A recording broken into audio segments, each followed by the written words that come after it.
you said you met the lovely girl, which is why you didn't want to stay in the Air Force. Can you tell us a little story about that? Well, I could say it, you could call it pennies for the gas. I was in the front room of our house in Queen Street, and I was 16. And the front room, nobody ever went in the front room. It was all kept as a nice room in case you had visitors and things. But I was in there for some reason, and I was in the house on my own. And I looked out of the window and I saw this beautiful, beautiful girl coming down the street. And I was taken straight away. So I even went out and I followed her down the street, but I couldn't go across. I just couldn't go across and speak to her. And she's told me afterwards that she was saying, why isn't that boy coming across? I rather like him. So my cousin lived across the road. And I was again in the front room, and I saw her coming down the street again, and she went into my cousin's house, and I thought, pluck up courage, Malcolm. And how am I going to get in there to speak to her?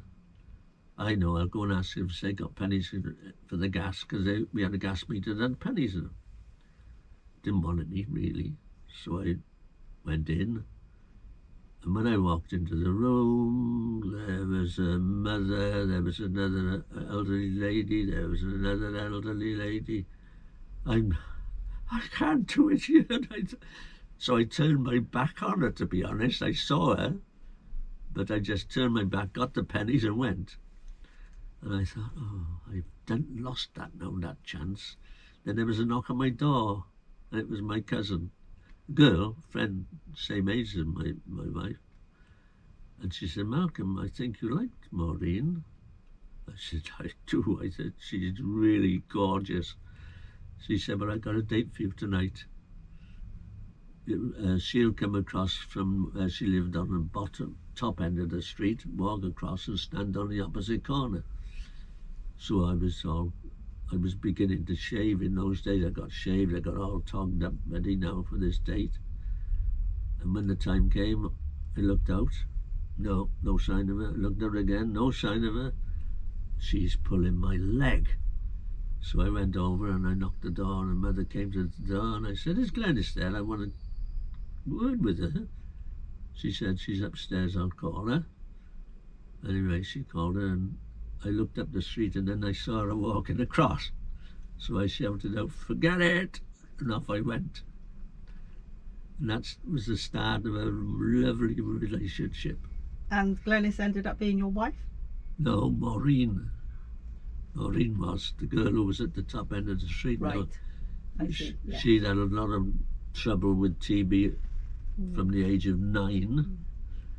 And I was actually down living in Queen Street when I was about 12. So there was 4 years when I didn't see her. That's because she was in a sanatorium. So that was nice to find that we were together. And I never thought anything about catching TB. Never dreamed of it. I just dreamed of her. And there was a song that came out in those days, and it was Good Night Irene, I'll see you in my dreams, and I used to sing it to her. Good night Maureen, I'll see you in my dreams. And that lasted us for a long, long time. So how long were you married? 65 years. Well, I'm saying 65 years, but she passed away 10 years ago. And there was a saying in the family, one out, one in. And sure enough, Maureen passed in October, and in the following January the 2nd, which is not long after, that was the start of 7 great-grandchildren. We had, in 4 years, we had 7. Oof. Now I'm busy now with a lot of great-grandchildren. So that was nice. Malcolm, this year was the 80th anniversary of D-Day. Correct. Now, do you have any memories of D-Day during your childhood? Yes, I do.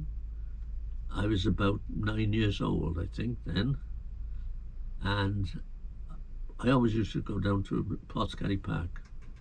And this day I went down on my own, and I couldn't see any grass because it was covered in army vehicles. And I thought, oh, there's a lot of vehicles. And I went back down about a week later, and the grass was back.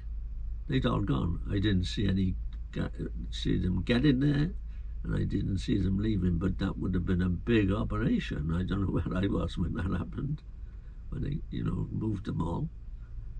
Yeah, that was an exciting time. Then a few nights later, my mother called us out of bed. She said, and all we could hear was vroom, vroom, and there was plane after plane. There was hundreds of planes going over, it seemed like to us, and it probably was, because that was the beginning of the night flight to D-Day the next day. They were towing gliders and all sorts of things with those planes then in those days.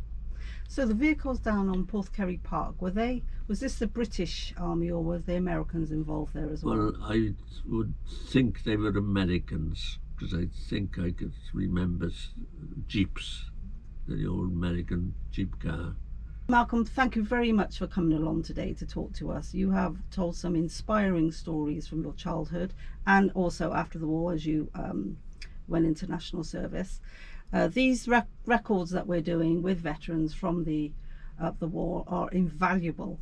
So once again, thank you very much. It's a pleasure.